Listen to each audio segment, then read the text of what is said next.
Hello there everybody, Sean Sheehan here for Sherdog.com with another edition of the Sheehan Show. And today's a special edition of the show and it's something maybe a little bit different because I want to talk about Jose Aldo Jr. today. And obviously he has a fight with Rob Font coming up this weekend. I'll look ahead a little bit to that fight later on. But I want to talk about Aldo's career and him as a fighter and a couple of maybe opinions I have on him and a couple of thoughts I have on his career down through the years. And I want to start it this way and tell you kind of why I'm doing this. And I think for a lot of people maybe who are in Irish MMA in the last, however long it is, 6 or 7 years, who have, it'd been in Irish MMA longer than that, but had been around looking at the McGregor era, I suppose, in the last 6 or 7 years, I think with the way Jose Aldo was treated, we've kind of developed maybe even a softer spot for Jose Aldo than we already had.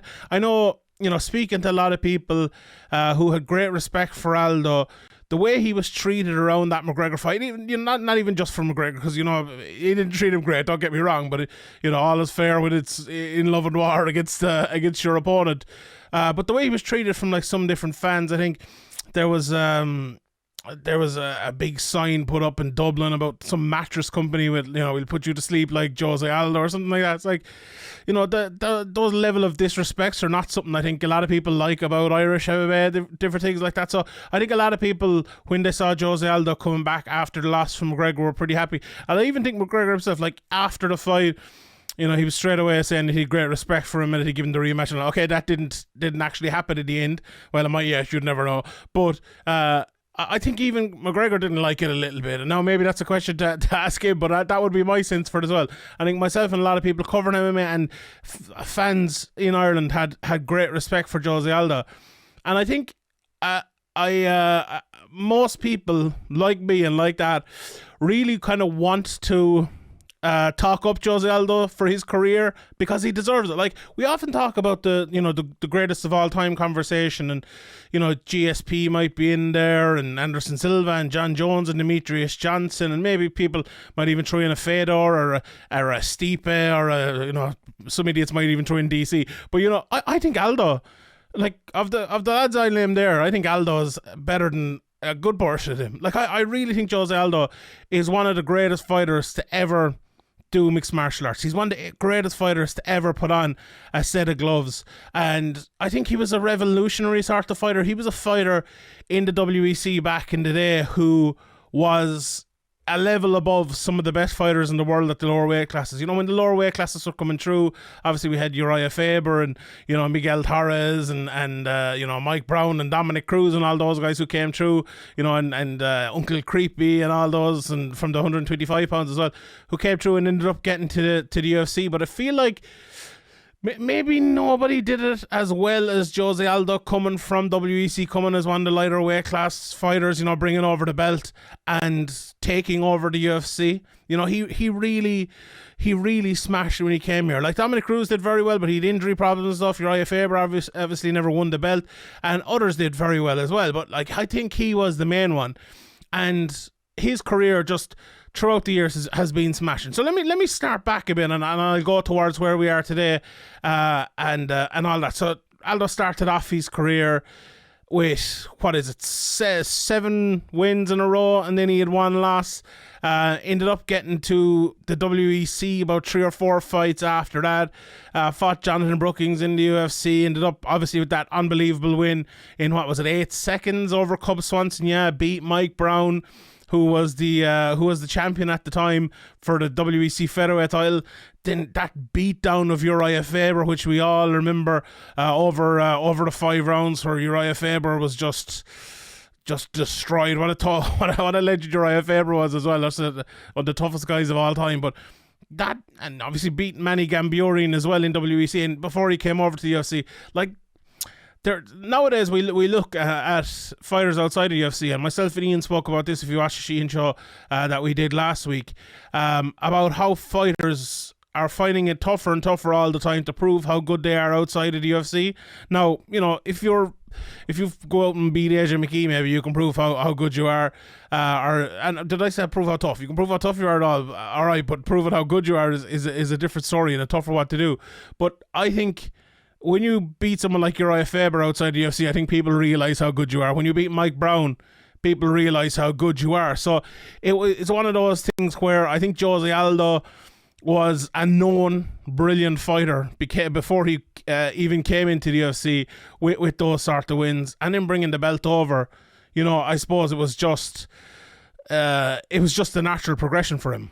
And when he gets to the UFC, then that fight over Mark Hominick, I suppose, it does exactly what you would want to do in the first outing in the UFC. It is a domination, but also shows a little bit of a vulnerability, I suppose. And that was a vulnerability, obviously, kind of tired a little bit towards the end of the fight. Mark Hominick had that big, welt on his head. And it was a fight that was talked about for a long time after that, about how Aldo might struggle against a certain fighter, and, how he might struggle with his gas tank and everything as well. And it was really, an important fight for him, because sometimes when fighters show a little bit of vulnerability, it can serve them well in the future, because when that vulnerability is maybe proven to be incorrect, it gives people a further respect for him. And it might be a weird thing to say, but I genuinely think it does. And like when you look at Hominick coming in there, it's a very, very good fighter. Obviously at the time had almost 30 fights and won 120 of them. Kenny Florian then in his next fight, was one of the best fighters in the UFC at the time, coming down through weights, fighting for titles all over the place. To win those two fights, I think at the start of his UFC career, just kind of proved more what people maybe did believe about him. And it was at a time as well where, if we see a really good Brazilian fighter coming through now, it's not to be unexpected, or even a good Irish fighter from this part of the world, or a good Canadian fighter, whatever it might be. There was still this. I suppose you'd see Anderson Silva coming through. It's like, oh wow, this Brazilian guy is coming over here, and even Glover Teixeira. I remember we heard Joe Rogan talking about it. It was like, oh, this guy is stuck over in Brazil. They can't get into America. There was still a little bit of that. Now, what was it, 10, 11 years ago, and and even with American fighters or Canadian fighters or wherever you're from, it still takes a while for people to believe in them and believe how good they actually are. But I think it was, Jose Aldo is undeniable, really. When you look at Jose Aldo and you see what sort of fighter he is, it's hard to deny how amazing of a fighter he actually is. And I think those fights, they really did prove it. They absolutely did. But it was the next phase of his career, which I think was the best phase of his career, where he beat the guys in that division, which were not taking nothing away from Hominick or Florian or anything like that. Florian was one of the best fighters. What was he? Was he in season 1 of Tough? Wasn't he? He was in an early season anyway. He was in season 1, wasn't he? So a more older school type of guy at that stage who had been around for a good while. But the new age of fighters, Chad Mendes, Frankie Edgar, Ricardo Lamas, to beat those guys, to beat Chad Mendes twice before, we were talking about before the McGregor run now, was unbelievable. Obviously there was a question over the one where he grabbed the fence and there was the knee and everything like that, but he came back again and he did really well to beat Frankie Edgar, in a relatively close fight. The second one was a little bit less close, but the Chan Sung Jung fight as well, he had done pretty well against Aldo in that fight. The Lamas fight was a little bit easier. I think Lamas a tad overrated, but a good striker, a good, well-rounded guy, and obviously a very good wrestler as well. Don't get me wrong, I'm not going to call Ricardo Lamas is excellent striker, I think, but that run is just fantastic. And sometimes we don't appreciate those runs. We do a lot of fighters, even I mentioned Steve earlier on, even McGregor himself, like the runs these guys go on and the quality of opposition they beat is great at the time. Later on it mightn't look as good, but I think that's a bit harsh. Like, you can do that with lots of fighters and you could say, oh well, look, Chad Mendes, he never won a title, he's not that good. Frankie Edgar was gone, or but Frankie Edgar, Chad Mendes are great fighters, and to beat them is a feat. It really is a feat. And to do it twice to Chad Mendes, and we'll talk about the Edgar fight in a second again, because that to me was one of the most pivotal fights of his career. But the McGregor fight obviously came next, and this is where I suppose the kind of the bad points came out. We had all like, you know, the shy talking, and we had people abusing him, and we had, you know, McGregor really getting him out of his game. And then obviously the worst of all was the knockout. You know, McGregor knocked him out in 13 seconds and really started his trajectory to the, you know, to the top. Well, it not started, but, you know, it was the start of his championship trajectory, I suppose. And for Aldo, it could have gone a number of different ways, right? I think it went very badly for him around that time. Look, so he fought Chad Mendes in October 2014, and then it wasn't until December the next year he fought McGregor. Obviously, they were supposed to fight in the interim. McGregor ended up fighting Mendes. We know all that story. It's been told many times at this stage. But I think Jose Aldo, with kind of the mental side of it that McGregor kind of destroyed him with him, I think we can all agree on that now. He'd probably agree too. And in the fight, McGregor destroyed him as well in 13 seconds. There's no denying that. A lot of fighters would have wilted, as I mentioned. Like, a lot of fighters wouldn't have seen that. You know, you would never have seen him ever again. You know, never have seen him as that sort of fighter ever again. But the fact that Aldo came back and he absolutely destroyed Frankie Edgar. And you know, there's a difference. Okay, you can get destroyed in 13 seconds, but to get destroyed over 25 minutes is almost worse. I think it is worse. Like, I remember I've heard about Ryan O'Connor here used to do a bit of coverage of MMA, put up a few clips of the fight where Aldo just like refused to get hit, and I think his caption was, he got knocked out in 13 seconds, so in his next fight he just didn't take any punches. And then he won it like that. And that's really what it was. It was a phenomenal display, you know, a phenomenal display where he just refused to not be patient or not be cocky, I suppose is the word, or not be confident is a better word. Like, you see, look at Francis Ngannou when he lost to Stipe Miocic. He came back in the fight after that, and what happened? Like, what happened in that fight against Derek Lewis? It was a horrific fight. You know, he couldn't throw a punch. Absolutely nothing happened in the full fight. And it was one of those ones where, you know, you could see it was a guy who had no confidence. He had lost all his confidence and it just wasn't there anymore. For Jose Aldo, it was the exact opposite. You know, he had all that confidence. He just... It was miraculous. It was a miraculous recovery from getting knocked out so quickly. Like, imagine if Ben Askren came back in his next fight and destroyed someone and wrestled over 25 minutes or put on one of the best displays he'd ever put on. You'd say, well, that's pretty amazing.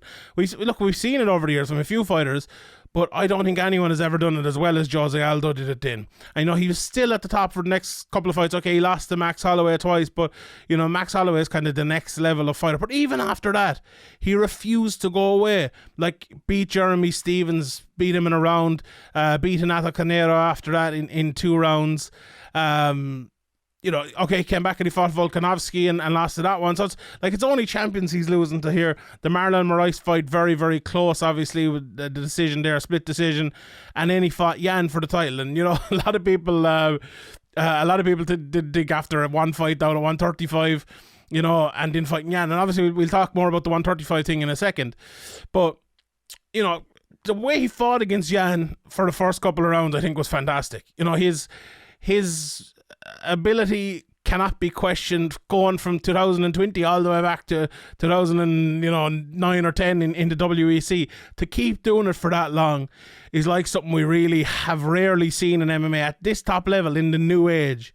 You know, it's incredible. Literally, like, it's literally incredible to think that someone can do it for that long against that level of opponent. You know, Frankie, Chad, Max, Conor, Volkanovski, Moraes, Yan. It's absolutely, it's incredible to think he can still do it for that. And not only that fight ended badly, he ended up taking a lot of damage, and Yan, just the speed and everything, you know, it was a terrible, terrible beating in the end after a good start. But then he came back and he beat Marlon Vera. He beat Pedro Munoz, both by unanimous decision. Like, everyone thought, I said something about Chito Vera the other day. I called him a journeyman, and people got really mad at me, and that's fair enough. I kind of said it. I said it off the cuff a little bit. I'd probably take it back a little bit now, but, you know, I said it and I got loaded. But Jose Aldo beat him. You know, he beat Munoz, one of the ranked top 10, top 15 fighters in the world. Like, Jose Aldo shouldn't be where Jose Aldo is anymore. You know, he shouldn't be right at the top. And I think, look, he's fighting Rob Font this weekend. I think it's a very, very tough fight for him. But who's to say he won't win it? You know, who is to say he won't win? I let the other lads talk about that fight, and I let them preview that fight. I just want to talk about Jose Aldo today. But that move to 135, you know, sometimes when Frankie Edgar moved to 135, obviously he'd been at 155 and he'd won the title, and he'd been at 145 and he'd really, you know, done his best. You know, you couldn't say a bad word about what Frankie Edgar had done at 145, stuck in there for absolutely, you know, years, probably longer than anyone expected that he would have stuck in there. But, you know, when Frankie Edgar went down to 135, if it had happened 5 years ago, I don't think people would have been giving out that much, because a lot of people said he was very small and he could get down there. But there was no doubt about it that he was reaching. You know, and there was no doubt about it that he was a guy who was built on speed and output and everything like that, which output is a thing that in MMA that's not as good as it used to be, because everyone has a higher output now. And also speed, when you're at his age and you're gone down from someone who had fought and won a belt at 155 to go down and fight at 135, it's just never going to work for you. You know, you kind of would have to learn how to be the big man or whatever it might be. Whereas Jose Aldo going down, there was a little bit of that. There was a little bit, can he do it? But I think he's gone down and he's kind of, okay, he's 2-2 there now. One of them very close, obviously, and another one a championship fight. So, you know, that record is a little bit deceiving. But the fact that he's gone down there and he has competed just shows what Jose Aldo is, isn't it? Like, he is never beaten. Jose Aldo loses, but he competes again his next time. He loses, he competes again. He loses. Like, this man, we you know, there was a thing after during the McGregor fight, you know, and a lot of it, a lot of the reason why I was kind of mad about it and things, a lot of people were, that people called Jose Aldo mentally fragile, mentally weak. Jose Aldo is one of the most mentally strong fighters in the history of mixed martial arts. Make no mistake about that. He absolutely is, without a shadow of a doubt. And I think one fight or one fight camp or one fight preparation doesn't prove that. I think 38 fights, whatever it is in his career, 37 fights, that proves it. I think that really does prove it. And, like, if you don't respect Jose Aldo, you probably aren't like a true, proper MMA fan. He deserves the utmost amount of respect for not only what he has won and what he has achieved, but the challenges he keeps on taking, the longevity in his career, at the very, very top, and his ability to, you know, have those Stevens and Canero fights, have the Vera and Munoz fights, and get back into either a title fight or a eliminator fight. Like, Rob Font is a very, very good fighter. He's right up there at the top of that division. If Aldo wins it, you could see him fighting for a title again, you know, especially if you say Jan fights Sterling and Sterling wins, maybe. You could see Aldo fight, like, and do I think Aldo should be fighting for the title right now? I don't think so, but I'd rather see him fight fun fights, you know, name fights. I'd love to see him fight a Dominic Cruz or something like that. So, and it's not that he couldn't compete. Like, would he win? I probably wouldn't pick him to beat Jan at this stage of his career. Sterling probably not either, but that doesn't really matter. Could he compete against him? Absolutely. But the fact that is even still in question, you know, the fact that that's still even a debate just shows what a special fighter he is. And, like, the other thing about Aldo as well, I think his game, you know, sometimes we see a game like Joanna Jędrzejczyk, I think, is an example, and I don't like to use the example, but her game was dominant for a while, and then it kind of got exposed a little bit. She lost a few fights, and exposed is a wrong word. People kind of realised the way she was fighting, and, you know, were able to pick parts of it apart. The same happened to Ronda Rousey. Like, same happens to lots of different fighters. It's just natural, especially when you're at the very top. Look at Anderson Silva. Chris Weidman is spending 10 years preparing his MMA career to fight you. How many people prepared their MMA career to fight Jose Aldo at 145? And very few of them beat him. You know, McGregor beat him, Holloway beat him, Volkanovski beat him at 145. They're the only ones. They are the only ones. And you can have an argument between all of those guys to who's the best 145 fighter of all time. So that's the level that Jose Aldo is. The fact that his game has never really been exposed. The fact that his game, he's changed a little bit. I think he's a little bit more maybe boxing oriented than he was. Obviously his leg kicks, he doesn't kick as much these days, although in one recent fight he did kick a little bit more. But I think little adjustments while keeping the same fundamental kind of stance and striking game, for that to keep going for that long is miraculous. It's insane, and it shows how good and how, you know, tactically adept that he is as a fighter, but also that style is. And it's brilliant to see. And long may he last. You know, I'd love to see Jose Aldo retire at the very top. He wins this weekend and he goes out at the very top. But something tells me he's a good bit to go yet in his career. And look, I'll always be there and always be watching. So that's it from me. I hope everyone enjoyed this. If there are any other fighters you'd like to have me talk about, maybe let me know in the comment section below. But to finish it out, Jose Aldo, a legend of the sport, one of the greatest to ever do it, and I'm really looking forward to seeing him fight again this Saturday night. My name is Sheehan for Sherdog.com, and I'll see you all next time.